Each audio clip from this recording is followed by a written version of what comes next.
niba yumva nawe bavuge ngo amen. Iyi ndirimbo yahimbiwe hano, niba nazamuka bazongera bayiririmbe kuko ni ya hano. Hari indirimbo njya mbona tuzasiga hano mwisi, hari igihe gikaze abantu bakakuvuga ngo iyo ntabwo izaririmbwa hejuru, hari kwisha izasigara hano. Ariko hari indirimbo tuzaririmba twagera hariya hejuru kavuga ngo nimusubire muri ya ndirimbo mwajyaga muririmba hariya, musubire muri ya ndirimbo y'umwana w'intama, musubire muri ya ndirimbo ivuga ibyo mwakorewe, musubire muri ya ndirimbo iha icyubahiro Uwiteka, musubire muri ya ndirimbo. Hari zo tuzasiga kandi mwaririmbye indirimbo nziza. Uyu murimo ntabwo izaririmbwayo, ntacyo tuzaba tugikora, tuzaba twararangije. Iyo inziza rwose turirimbiye disciples, iriya ndirimbo ndayikunda, genda ubabwire, ntabo tuzaba tukibwira, tuzaba twararangije. Hazasigara indirimbo zivuga ibyo Yesu yakoze, tukajya twikubita hasi tukamubwira ngo mwami iyo ataba wowe ntituba turi hano. Iyo nibutsa wanguye mwami numva. Hari indirimbo tugomba kuririmba tugakumbuza abantu ijuru. Hari indirimbo tugomba kuririmba uwari mu byaha akavuga ngo ya ntabwo hari ahantu nzaburayo, nzaba mpari. Twigeze gukora marishe, reka nsobereza hanyuma dusenge mutahe. Amwereka iby'amatorero igice cya 2 n'icya 3, arangira amubwira ati rero ubwibi ngiye umaze kubibona nubwo bigaragara bikomeye, ariko zamukaho gatoya ngira ikindi nkwereka. Amuzamuraho gatoya amwereka uko bizamera. Buri ikintu kijya kiduhumuriza mu buzima nukuramya Imana twabonye mu mateka, ariko no kuramya Imana ukavuga ngo niyo byaba bibi nkapfa, hari aho ngiye kandi ni heza. Haleluya. Imana iramwereka ngo ngwino nkwereke uko bizamera nuva muri uyu mubiri. Ngo abona mu ijuru, abona abamarayika barimo kuramya Imana, ngo nibizima n'abakuru bakikije intebe y'Imana ku nyanja y'ibirahure, ngo barimo kuvuga ngo Uwiteka arera arera arera arera. Haleluya. Umurage udashobora kubora cyangwa kugajuka, waiting for us. Haleluya. Mu bintu bijya binezeza no kuzabona umwami wanjye. Umuntu witwa Stefano bagiye kumutera amabuye, aravuga ati nimwihanganeho gatoya, hari ikintu mbonye. Ati mbonye ijuru rikingutse, mbonye umwana w'Imana ahagaze iburyo bw'Imana. Bamutera amabuye. Jewe njya mbitekereza nkumva nzanya amarira mu maso, nkatekereza Yesu ahagaze ku muryango w'ijuru akabwira abamarayika n'abandi baba mukishagaye, akabwira ati twanaraje, muhaguruke tumwakire, tumukomera amashyi. Akabwira ati narakubonaga ku isi urimo kumvuga. Erega kizatuzamura akadukora mu ntoki nuko twamuvuze neza. Narakubonaga mu isi urwana n'ibyaha ukabinesha, narakubonaga mu isi ubwira abantu ibyanjye bakabyakira. Congratulations. Nzi utabaho. Abagore kuririmba ngo Dawidi yishe inzovu ntabwo cyari ikinyoma. Umugabo umwe Dawidi yakuye mu nzira byatumye Israel inesha abafilisitiya. Hanyuma Sauli abari we ibyari byose uwo bari kurata, buryo urugamba rwaneshejwe ntabwo barata umusirikare, barata umwami. Victory iba ari y'umwami. Iyo Sauli amenye ubwenge, iyo mbawe sinari no kongera gusubira ku rugamba. Naye kuvuga nti kuva uyu munsi we Dawidi ndagushinga ingabo z'iburasirazuba, we Yonatani ushingiza iburengerazuba, mujye muza mu report y'uko urugamba rwagenze. Akiyicarira Gibeya, akabyuka bakamubyinira inanga zikavuga, ahasigaye abasirikare bakarwana urugamba. Ariko kubera ayo mashyari, reka ne kuyatindaho ayo ngayo, atangira kujya atera Dawidi amacumu. Bukeye Dawidi ariheba. Haniho nshaka kugera ku ndirimbo, noneho ngo ahungira uzantu Dawidi yahungiye. Hari igihe umuntu ashoberwa koko. Uyu aha hantu hitwa Igati, nimusoma neza Bibiliya zanyu, hari wabo wa Goliyati w'Igati. Yishe Goliyati w'Igati, none yasumbirijwe abura ahantu ahungira iwabo wa Goliyati w'Igati wo yisha. Agenda ageze abaturage baramwitegereza batisha, uyu si wa muntu watwiciye umuntu ahungiye hano. Uyu si we baririmbaga ngo yishe inzovu ngo Sawuli yishe igihumbi. Irembo ryera TV, Irembo ryera TV. Indirimbo nshya ashingiye ku buzima bw'ibyo yanyuzemo dusanga muri Bibiliya ni Dawidi. Dawidi yari umuhanga, nimusoma Zaburi Dawidi yanditse, burya nyinshi muri zo zifite ikintu zahereyeho kugira ngo ayihimbe, kuko yageze mu bibazo abona Imana. Kandi kimwe mu bintu tugomba kwiga nk'abakristo, burya ahantu hambere Imana ibonekera cyane ni mu bibazo. Ahantu hambere uzakura ubutumwa, ahantu hambere uzakura ubuhamya bufite imbaraga abantu bose bifuza kumva, naho wahuriye n'ikibazo kiremereye. Haleluya. Muri iyi mpamvu Zaburi nyinshi tuzisoma zikaturyohera. Dawidi yageraga mu kibazo kiremereye akabanza akiheba nkatwe twese, yageraho akibuka iby'Imana yamukoreye, yageraho agakuramo indirimbo akavuga ati hari ikintu kimwe nzi, ubwo Imana iri mu ruhande rwanjye ibisigaye bizoroha. Haleluya. Mwumva aha hantu Samweli wa mbere igice cya 21 ndahera ku murongo wa 11. Aha ni ikintu cyari gikomeye cyane, ni mu cyumba murumva cyari gikomeye koko. Uwo munsi Dawidi arahaguruka ajya kwa Kishi umwami w'Igati, ahungishijwe no gutinya Sawuli. Agezeyo abagurugu ba Kishi baramubaza bati, ariko uyu si we Dawidi umwami w'igihugu? Ntibamuteyeho n'imbyino bikiranya bati, Sawuli yishe ibihumbi, Dawidi yica inzovu? Nuko Dawidi abika ayo magambo mu mutima we, atinya cyane Kishi umwami w'Igati. Dawidi ahera ko yihinduriza imbere yabo, yisarishiriza mu maboko yabo, agaharamba ku nzugi z'irembo, agahawo inkonda zigatembera mu bwanwa. Nuko Kishi abwira abagaragu bati, ariko yemwe ntimureba ko uyu mugabo yasaze? Mwamunzanira iki? Mbese nkennye abasazi mu kugomba kunzanira iki kigabo ngo kinsarire imbere? Iki kigabo ntabwo cyangerera mu rugo. Aya magambo nimugerageze kuyatekereza. Sawuli nako Dawidi ari kwa Sawuli, yishe Goliyati. Amaze kwica Goliyati, abagore baramuririmba, baravuga ati Sawuli yishe ibihumbi, Dawidi yica inzovu. Kandi byari byo, kuko Goliyati yari amaze iminsi 40 aza yidegembye, akavuga ati ariko niba muri abantu b'abagabo nimwishakemo umuntu w'umugabo aze turwane. Na Sawuli yari ahari, ari muremure kandi afite ibyangombwa byose, n'izindi ngabo zose, n'aba Aminadabu n'aba Eliyabu n'aba Shamu, babakuru ba Dawidi bamusuzuguraga bari bahari. Goliyati yasohoka bose bakajya kwihisha mu myobo. None umunsi umwe Dawidi araza asanga Goliyati arimo aridodomba, aravuga ati kiriya kigabo kirahaguruka kigatuka Imana ya Isirayeli, kigatuka ubwoko bwayo, mwumva ntihagire umuntu w'umugabo ujya ngo arwane nacyo. Bakuru be baraza baramwe, tumva rero ushaka tukubwire, amashagaga yawe turayazi, kwiyemera kwawe turakuzi, uriya mugabo ntabwo arwana n'akantu kakabwa kakana kagashumba k'intama nkawe. Uriya ni umugabo urwana n'umugabo nyamugabo. Dawidi aramureba arabaza, uriya mwebwe ba grand frère mufite ibituza binini gusa ariko mo imbere hahuhamo umuyaga. Jewe kiriya kigabo baramwe atari umuntu acaye ngo babone uruhusa rwo kujya kurwana nawe. Ngo baragenda bitaramana kwa Sawuli, baramubwira ati hari umuntu w'umugabo wabonetse hano ugiye kurwana na kiriya kigabo, ati nimumunzanire. Amukubise amaso aravuga ati yo nawoze ngira ngo ni umuntu w'umugabo muremure ufite inkota, ufite icumu, ufite ibyangombwa by'ibanze, none munzaniye uyu mwana.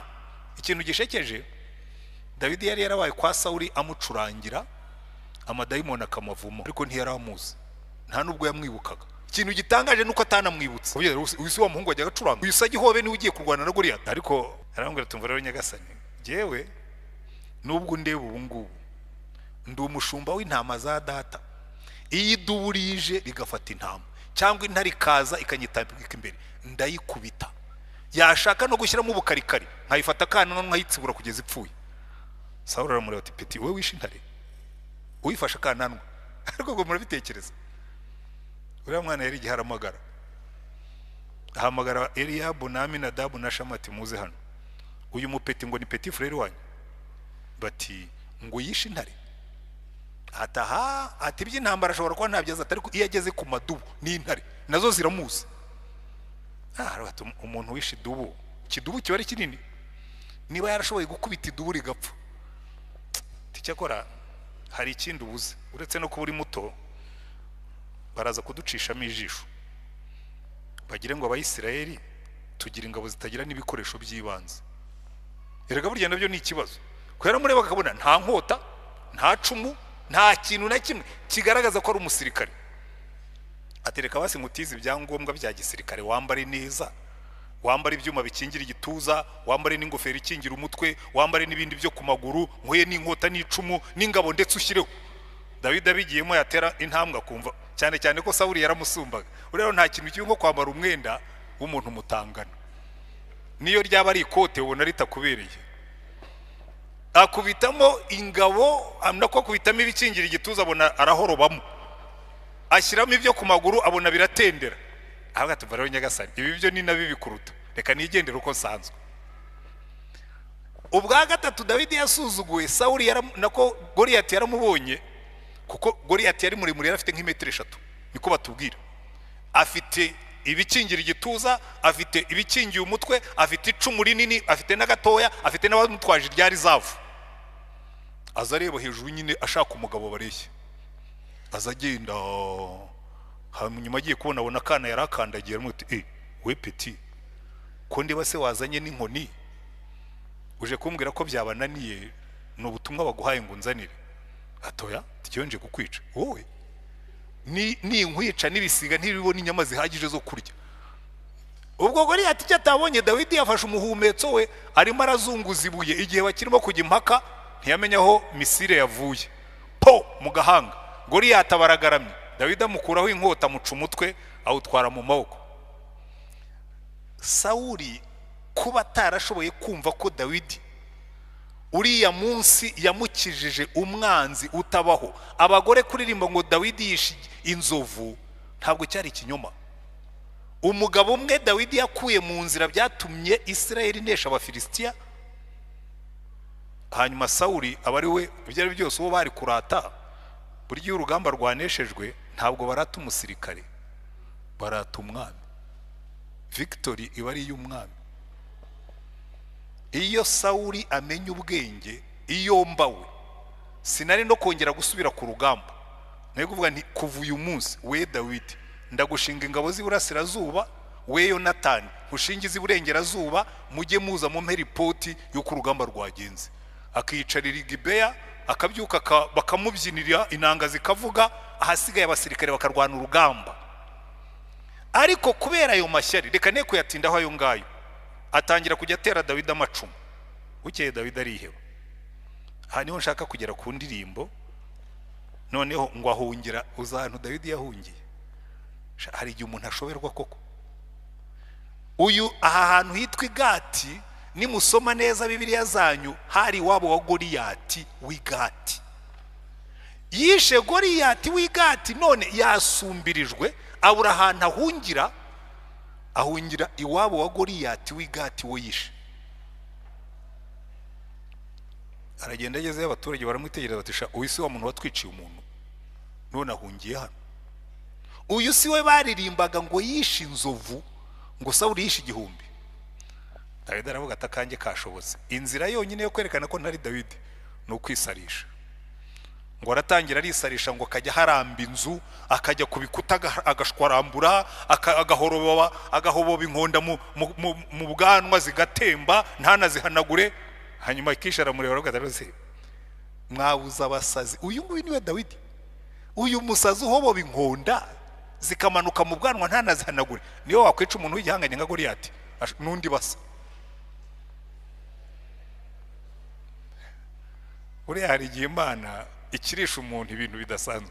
Nibaza ukuntu umwuka yaje muri David akamubwira ati hoboba inkonda ukavuna umuheto. Hoboba inkonda, iyo ihoboba inkonda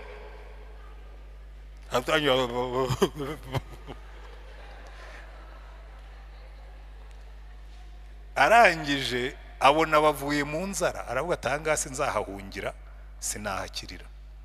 Ariko amaze kuhava ahimba Zaburi ya 34. Zaburi ya 34 itangira avuga ngo Zaburi iyi ni ya Dawidi ubwo yisarishirizaga imbere ya Abimeleki. Uyu nguyu Akishi rimwe na rimwe amwitiranye na Abimeleki, cyangwa wenda shobora kuba ari izina rye ry'ubwami. Ubwo yisarishaga akamwirukana akagenda. Ageze hirya aravuga tumva Mana uzi gutabara Mana we. Aravuga ati Mana y'isi n'ijuru, kubona mvuye igati iwabo wa Goliyati bamaze no kumenya uwo ndiwe, aha nahabonye Imana. Haleluya. Ashara abantu twabonye Imana.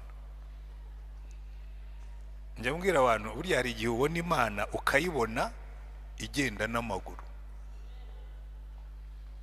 igahagarara ahantu ikakubambira umutaka. Umva, reka mbaye ingero ebyiri. Muri 94 ku itariki ya 7 interahamwe zahagaze imbere y'iwanjye zijya impaka. Umuntu wari wazibeshye ko mfite imbunda simuzi, ariko nabibwiwe n'umuturage wundi twari duturanye wari utuye haguru y'iwanjye, aramubwira ati bamanutse hano bavuga ngo uriya munyamutara ni ukumwitondera ngo bariya bo bafite imbunda kandi nta n'umuhoro.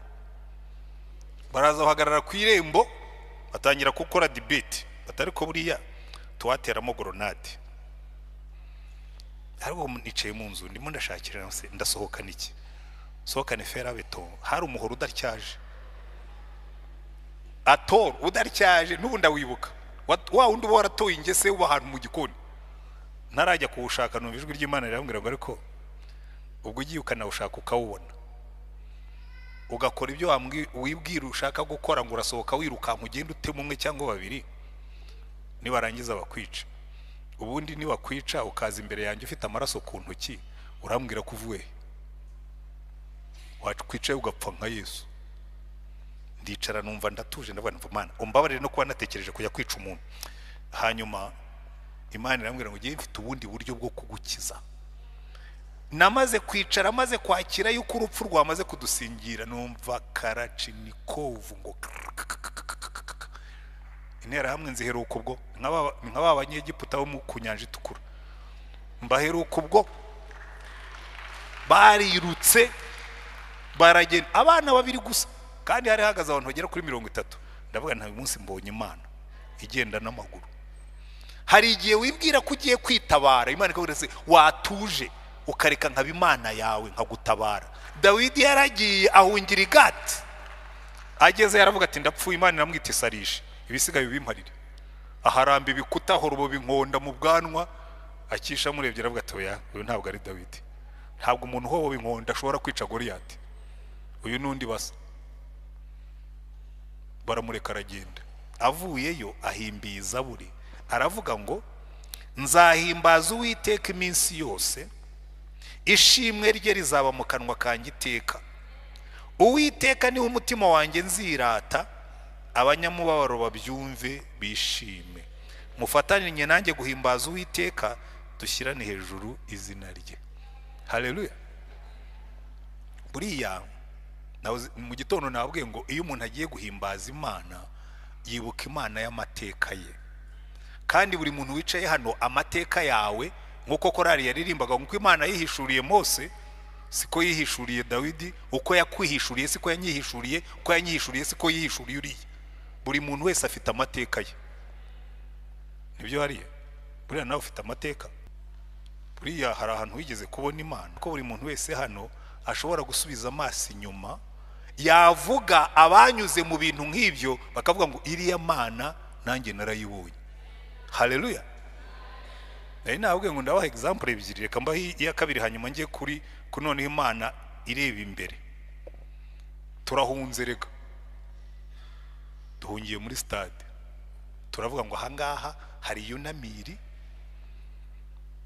hari secure. Jewe naranagiye kugira ngo mbe nizeye neza ko ibyiringiro byanjye bishingiye ku bifatika.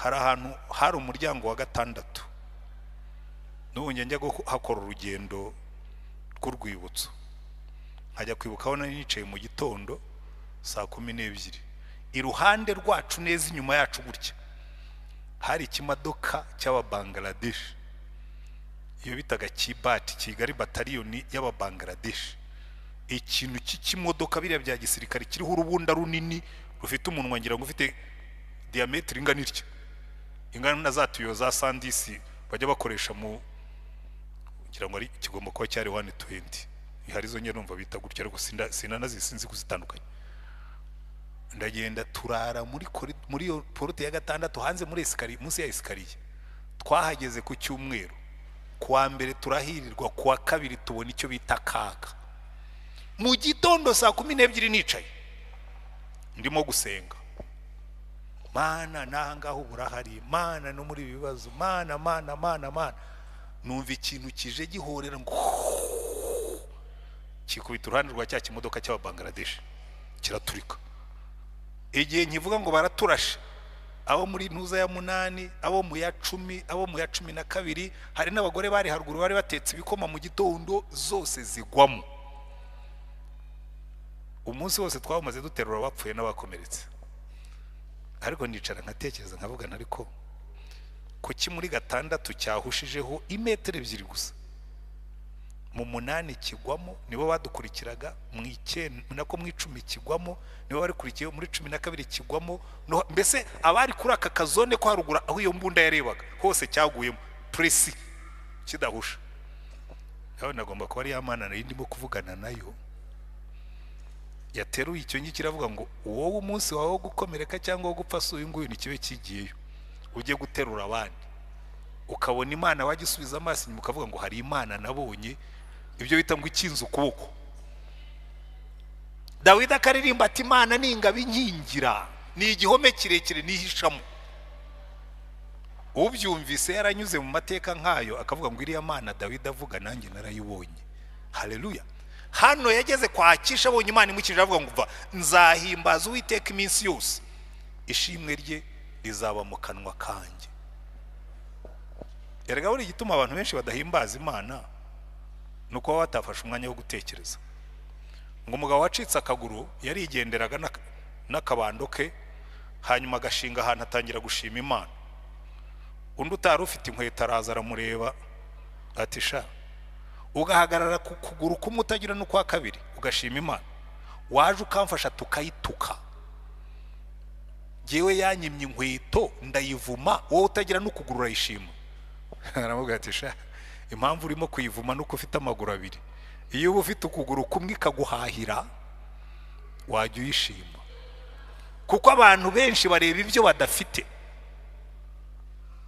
bikabatera gutuka Imana ntibarebe ibyo yabahaye ngo banibuke n'ibyo izabaha kera nakoraga mu muryango witwa AEE twakoreraga hano hirya Kabeza tukiri mu mujyi ahantu twakodeshaga umudamu waho aranyumvisha kabisa arabanza azamura ubukode byo byarumvikanaga ava ku 1040 najya kuri 80 ndavuga nibyo ari byose ifaranga ryataye agaciro ibingibi nta kibazo ubwo ariko ni muri 94 utaza kugira ngo ni muri no minsi ko yari biro nini hanyuma haciyeho iminsi arongera ava kuri 80 ajya ku 160 numva bitangiye kuba byinshi kuko turacyari muri 94 hanyuma noneho anyandikira ibaruwa arambwira ngo aha niho nkura amaramuko uko ubukene buzajya bundya amenyo nzajya nzamura ubukode kandi we ntiyanazamuragaho 50% yakubaga kabiri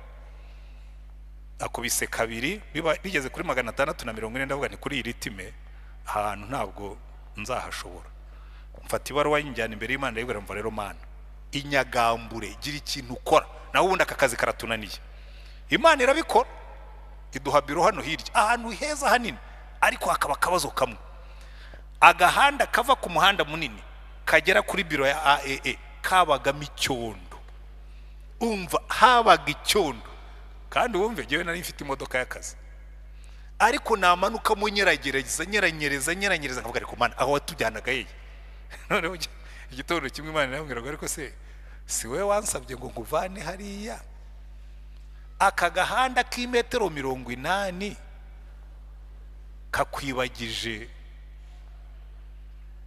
amaganya waganyaga mu buri gitondo. Ese aka gahanda ko iyaguhaye biriya aka gahanda usabye ko sinagatunganya?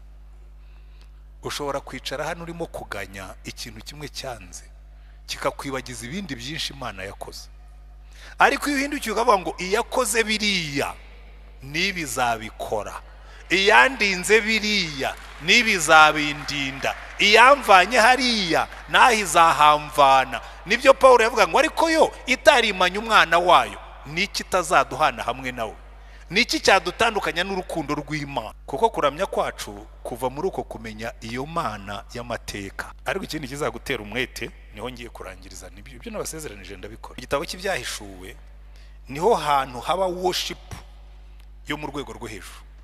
Ushaka kumenya uko baramya Imana bitavangiye, uzasome igitabo cy'ibyahishuwe, uzabona uko baramya Imana mu buryo bw'Imana bwo mu ijuru. Ariko umuntu wabyerekwaga rimwe na rimwe iyo dusoma ntabwo dufata umwanya ngo dutekereze igice cya mbere cy'igitabo cy'ibyahishuwe. Dufite umuntu umeze nk'uko Dawidi yari ameze ariko akisha.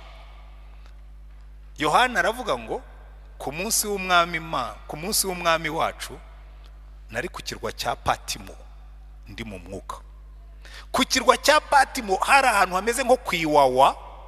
Iyo wafungirwaga ku kirwa cya Patimo nta bushobozi bwo koga ngo uveyo, ntabwo washoboraga gucika ufungiye ku kirwa cya Patimo. Yari maximum security, nta wagusuraga, wabaga uriyo gusa utegereje yuko Imana izagusanga yugapfa. Yohana baramutwara bamufungira ku kirwa cya Patimo bamuhora Yesu.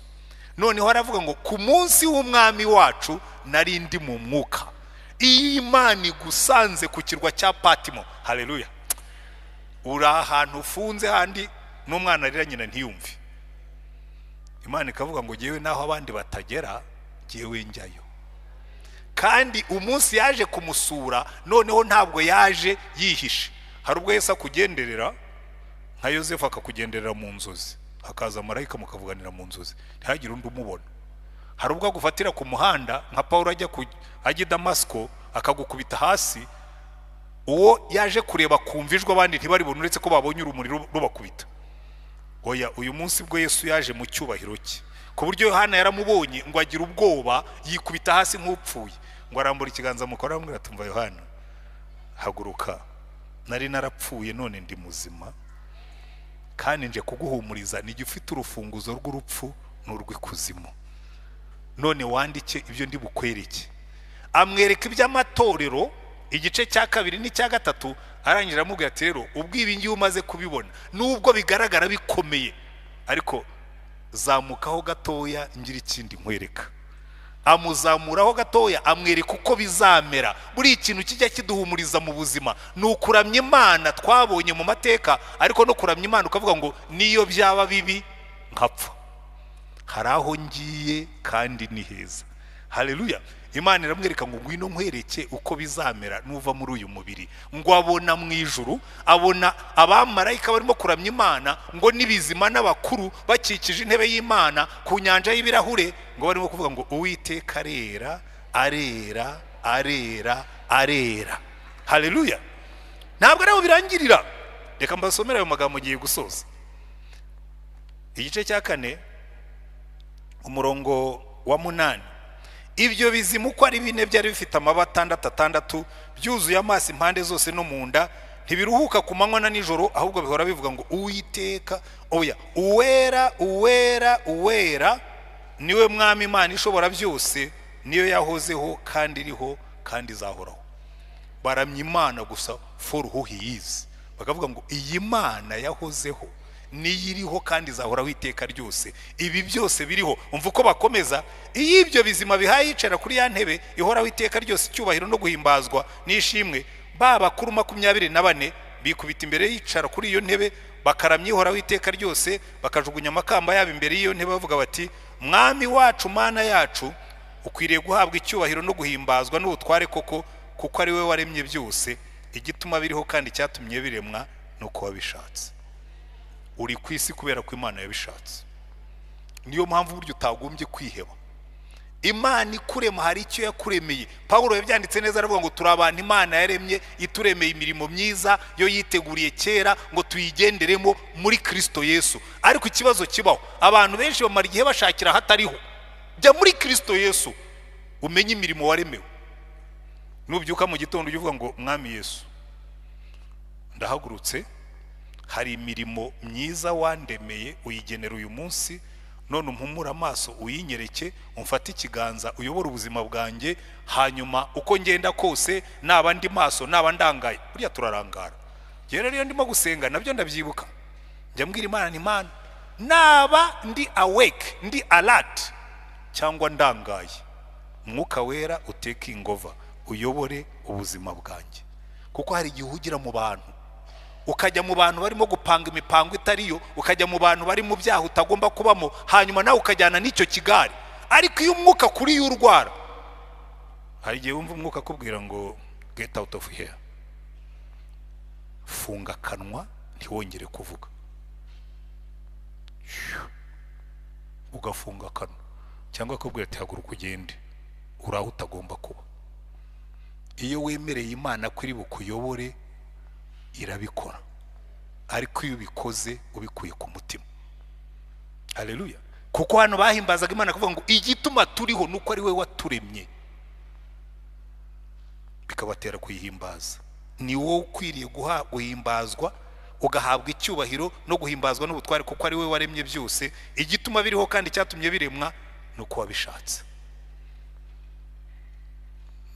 Yashoboraga kumanukira aho ngaho, Imana iramubwira ngo ntabwo ndarangiza kukwereka icyo nakuzaniye hano, ngwino nongere ngutembereze nkwereke iyindi filime. Aturuna page, aramubwira ati nga nkwereke noneho uko bizagenda. Ngo nuko mbona umurongo wa 6 w'igice cya 5, aragiye Imana imwereka uko byagenze kugira ngo ducungurwe. Ngo yumva mu ijuru Imana ihamagarira avuga ngo ninde natuma akajya gucungura bari abantu. Hanyuma mbona niyicaye kuri ya ntebe, uwo n'umurongo wa mbere w'igice cya 5, igitabo mu kuboko kw'iburyo cyanditswe imbere n'inyuma kandi gifatanishijwe ibimenyetso 7 by'ubushishi.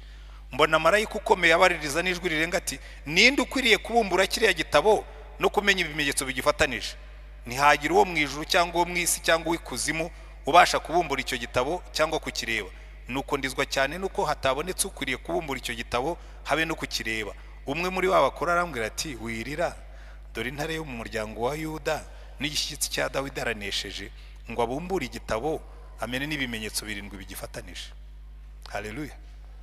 Nuko mbona hagati ya ntebe na bya bizima 4 no hagati ya ba bakuru umwana w'intama uhagaze usa n'uwatambwe, afite amahembe 7 n'amaso 7, ariyo myuka 7 y'Imana itumwa kujya mu isi yose. Ariko ibintu by'Imana birashekeje. Abakuru baramubwiye ngo intare yo mu muryango wa Dawidi aranesheje, ariko agiye kureba abona intama, umwana w'intama. Nkunda iki gishushanyo, intare mu isura y'intama. Burya hari abantu batubona tugenda dutuje, tudapapaza, tudatera amahane, tutihagararaho, tudakambya agahanga, kabari ngo bariya barokore n'imbwa. Kamubwira ngo ya urandeba mu isura y'intama, ariko buriya mo imbere ndi intare. Hari abantu bakureba bakabona uragafu kivugwa rimwe, akaba yavuga ati ariko uriya ni n'ikibuga, ikintu cy'ikigabo kitamwe inzoga se buriya. Ngo abantu b'abagabo mutamwe inzoga ubwo mugira ijambo. Ndamubwira ndi giye ngira iryanjye singira iry'inzoga. Niba uvuga ijambo ariko wabanje kunywa inzoga, iryo si ijambo ry'umugabo, ni ijambo ry'akabindi cyangwa ry'icupa. Giye mvuga iryanjye, ngira ijambo ry'umugabo uri lucide. Ntabwo ngombera kunywa inzoga ngo ngira ijambo. Icyo uzakora cyose ubanje kukinywera inzoga, ubwo ni izabikora si wowe. Kumba kugenda ukagenda uri intama ariko mo imbere uri intare. Haleluya. Kabona umukobwa mwiza w'umurokore usobanutse, baturiya tuzamurya nka shikrete, yakugeraho ukamubwira utari ko buriya sindika, jewe ntundebe gutyo sindika. Akaba atati buriya n'uduhungu tumwerega natwo nuko kera umukobwa yigeze kubira abana ati buriya ntwane ati atarirata gusa tigiwe nzamufata hanyuma baramubwira ati ngaho genda ukine tuzareba finale imyaka 2 aravuga ati yarananiye ntibundi wagira umwe muri barambwira ati se we na nyirakana kabite ndavuga ntibiki byiki ati ko rero tubwese ko azagufata ntaragufata niyo hari n'uwamfata suriye muri volley kera twajyaga dukina volley hakabaho umuntu ujya gutera smash akabanza ugakora icyo twita gutelefona iyo usimbutse mbere umupira batarawutera umenye ko agiye gukubita smash ukayipara hari umuntu uza agatega imitego igaragara n'umuntu wese w'umuswa yabona ariko iyo ufite Yesu arakureberera ukagenda nk'intama kandi imbere uri intare ntabwo ari ngombwa gutera urusaku ikibazo cy'abarokore bamwe bihagararaho bagasakuza bakavuga nabi cyane cyane abadamu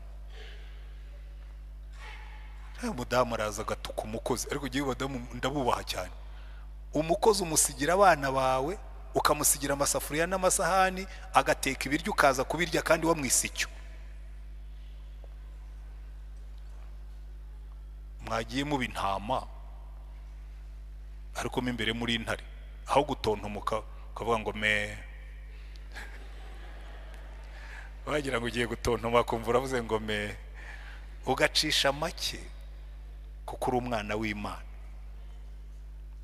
abantu bavuga nabi giye barangora twebwe twahamagariwe kuba intare zambaye uruhu rw'intama imbere tukaba dukomeye turi famu tutanyeganyega ariko inyuma tukoroha abantu bakaba banakwibeshyaho kuri ikibwa ariko imbere burya baguriza nyamara buriya nuko mutanze imbere mfite umutima w'intare ariko inyuma ngaragara nk'umwana w'intama so hano ngo abona umwana w'intama reka nikomereze ndangize ngo araza kura cya gitabo mu kuboko kw'iburyo kwiyicaye kuri ya ntebe amaze kwenda icyo gitabo byabizima bine n'ababakuru 24 bikumbita imbere y'umwana w'intama bafite inanga n'inzabya z'izahabu zuzuye imibavu ariyo masengesho yabera umva ngo baririmba indirimbo nshya umva iyo warebye Yesu ugatumbira mu ijuru indirimbo nshya irizana uzihangane muzareba umunsi nakoze launch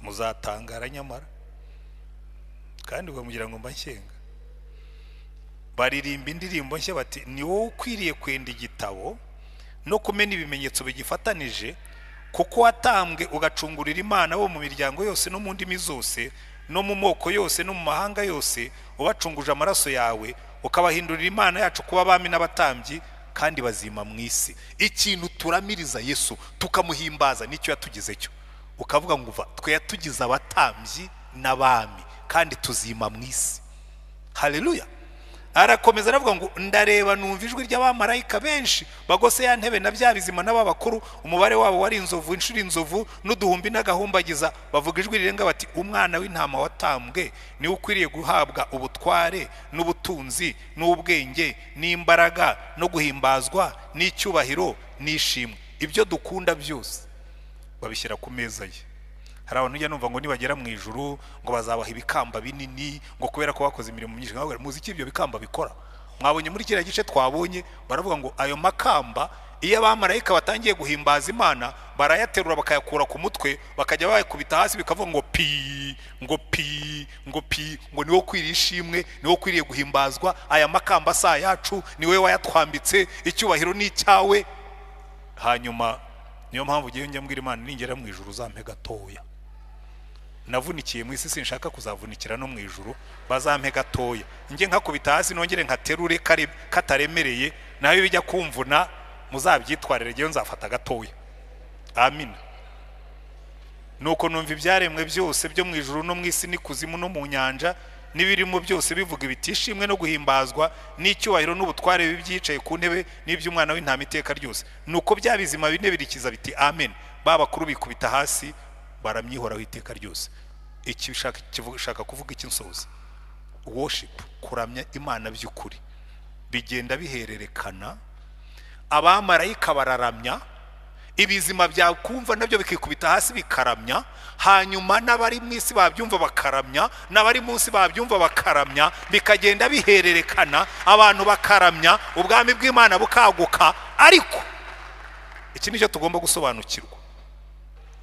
Dukeneye abantu bagiye kuramya Imana, n'uwinjiyemo hano agafatwa n'umuriro wo kuramya kuko yumvise baramya Imana by'ukuri. Haleluya. Niki cyatumaga Dawidi yarafataga inanga yacuranga amadayimoni akibwiriza akava muri Sawuli? Yari yuzuye umwuka wamuhaga indirimbo nshya yayiririmba bigakora ku mitima y'abantu. Abantu basigaye bahimba indirimbo yego ni nziza, ariko bakazihimba mu bwenge. Ni mwicare mu manura indirimbo zivuye mu ijuru. Wicara ahantu banza utekereze Yesu, utekereze ibizima n'abakuru n'abamarayika barimo guhimbaza, umanukana indirimbo nabo bazajya bavuga ngo iyi ndirimbo baririmbye hari i Remera, made in heaven. Niba yumva nabo bavuge ngo amen, iyi ndirimbo yahimbiwe hano. Niba nazamuka bazongera bayiririmbe kuko ni ya hano. Hari indirimbo njya mbona tuzasiga hano mwisi, hari igihe gikaze abantu bakakuvuga ngo iyo ntabwo izaririmbwa hejuru hari kwisha, izasigara hano.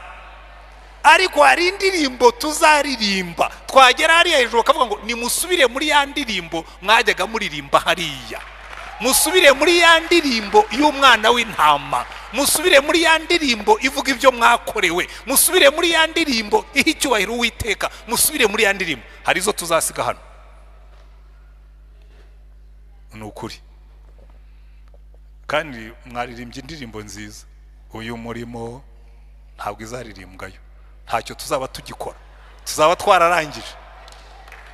Iyo inziza rwose baturirimbiye disciples, iriya ndirimbo ndayikunda, genda ubabwire, ntabo tuzaba tukibwira, tuzaba twararangije. Hazasigara indirimbo zivuga ibyo Yesu yakoze, tukajya twikubita hasi tukamubwira ngo mwami, iyo ataba wowe ntituba turi hano. Iyo nibutsa aho wankuye mwami numva. Hari indirimbo tugomba kuririmba tugakumbuza abantu ijuru. Hari indirimbo tugomba kuririmba uwari mu byaha akavuga ngo ya ntabwo hari ahantu nzaburayo, nzaba mpari. Twigeze gukora marishe, reka nsoreza hanyuma dusenge mutahe. Twakoze marishe mu 2004, tuva kuri KBC hariya imbere ya convention, dukora marishe tugiye kuri stade. Twari mu giterane cyo gusoza igiterane twari dufite icyo gihe, dufite army band. Ndabyibuka indirimbo twazamutse turirimba kuva kuri parliament kugeza kuri stade, iyo Mana dusengira komeye. Turaza tunyuze hariya ku gisementi, nimugoroba umugabo umwe arampamagara arambwira ngo reka nkubwire jewe nti nababonye munyuze hariya army band bari imbere muririmba ngo Imana dusengira komeye. Nafashe icyemezo cyo gukizwa, kuko niba mu ijuru bazakora marishe nk'iri sinzayiburamo. Kandi koko yafashe icyemezo arakizwa. Rero ni mureke turirimba indirimbo abantu bazumva bakavuga ngo iriya Mana ikora ibitangaza, nanjye ndayishaka. Dutanga ubuhamya buvuga Imana abantu bakayifuza. Hari abantu baza bakatubwira ngo ukuntu bajyaga ikuzimu nkawe na ubase Imana uraza kuyivuga ryari? Nuba ufite umwanya wo gutanga ubuhamya, nuba waragiye n'ikuzimu, uretse ko nzi ko bicaye hano mutigeze mujyayo, ariko harabagiye hasa naho. Hari ibyaha umuntu abamo akaba bikuzimu. Hari abantu babaye mu nzoga akicara mu kabari bugacya cyicayemo akamanika amaguru kugira ngo bakorope, ibo ngo basa n'utuye ikuzimu. Wahura nawe mu nzira ukumva neza neza ameze nk'uwo binitse mu muvure w'inzoga. Uwatanze ubuhamya bw'ukuntu Imana yamukuye ikuzimu namuha umwanya akabanza akabivugaho gake, ariko cyane cyane akavuga Yesu yahuye nawe akamukura aho ngaho. Wenda nawe wicaye ahantu urihebye, umeze nka Dawidi ariko Akishi. Uyu ni wo munsi wo kuvuga ngo ibyo ari byo byose nanjye ndahimbaza Uwiteka ahantu arahankura. Ariko twebwe yagiriye neza, twe turimo turareba imbere tukavuga ngo muri iriya defile y'umunsi w'umwana w'intama, umunsi bazaririmba indirimbo ya Mose n'iy'umwana w'intama, nanjye nzaba mpari. Nzaba mpari. Uzaba uriyo? biroroshye cyane kuzaburiyo abamwizeye bose, abizeye izina rye yabahaye ubushobozi bwo kuba abana b'Imana, bandikwa mu gitabo cy'ubugingo. Wenda wicayemo hano uyu munsi ntabwo ari wakatisha itike yawe, ubina impanda ivuze kuri uyu mugoroba wasanga utagiye. Ushobora no kuba ari warakiriye Yesu ariko ukaba warongeye ugasubira inyuma. Uyu ni wo munsi ongera uvugurura amasezerano, kuko imbere hari uguhimbaza Imana tuvuga ibyo Yesu yadukoreye, ariko inyuma hari uguhimbaza Imana tuvuga ibyo yadukuyemo, tuvuga ibyo yaturinze, tuvuga ibyo yadukijije, tuvuga ibyo yadukoreye, tuvuga ibyo yaduhaye. Ariko imbere hariya dufite amasezerano, umurage udashobora kubora cyangwa kugajuka, waiting for us. Haleluya. Mu bintu bijya binezeza no kuzabona umwami wanjye. Umuntu witwa Stefano bagiye kumutera amabuye, aravuga ati mwihanganeho gatoya, hari ikintu mbonye. Ati mbonye ijuru rikingutse, mbonye umwana w'Imana ahagaze iburyo bw'Imana. Bamutera amabuye. Jewe njya mbitekereza nkumva nzanye amarira mu maso, nkatekereza Yesu ahagaze ku muryango w'ijuru akabwira abamarayika n'abandi baba mukishagaye, akabwira ati twanaraje, muhaguruke tumwakire, tumukomera amashyi. Akavuga ati narakubonaga ku isi urimo kumvuga. Erega kizatuzamura akadukora mu ntoki nuko twamuvuze neza. Narakubonaga mu isi urwana n'ibyaha ukabinesha, narakubonaga mu isi ubwira abantu ibyanjye bakabyakira. Congratulations. Ndashaka kubakumbuza ibidutegereje imbere, kuko ibyo yadukoreye inyuma byo murabizi, ariko ibyo atubikiye ntimushobora kuba muzi uko bisa. Kandi n'igihe tuzaba tukiri hano mu isi kugendana nawe, hari ibindi azadukorera. Imana ibahe umugisha. Niba wicayemo hano ukaba wumvise umwuka w'Imana akubwira ngo uyu ni umunsi wawe wo kwitegura, uyu ni umunsi wawe wo kwivugurura, uyu ni umunsi wawe wo guhindura amateka, umanike ikiganza aho uri dusenge Imana rwose, uvuge ngo Mana nanjye sinzabureyo. Ariko niba warakiriye Yesu nk'umucunguzi n'umwami, ongera nawe uvugurura umubwire ngo Mwami Yesu, nzagukorera ntacogora, imirimo yanjye izaza inkurikiye.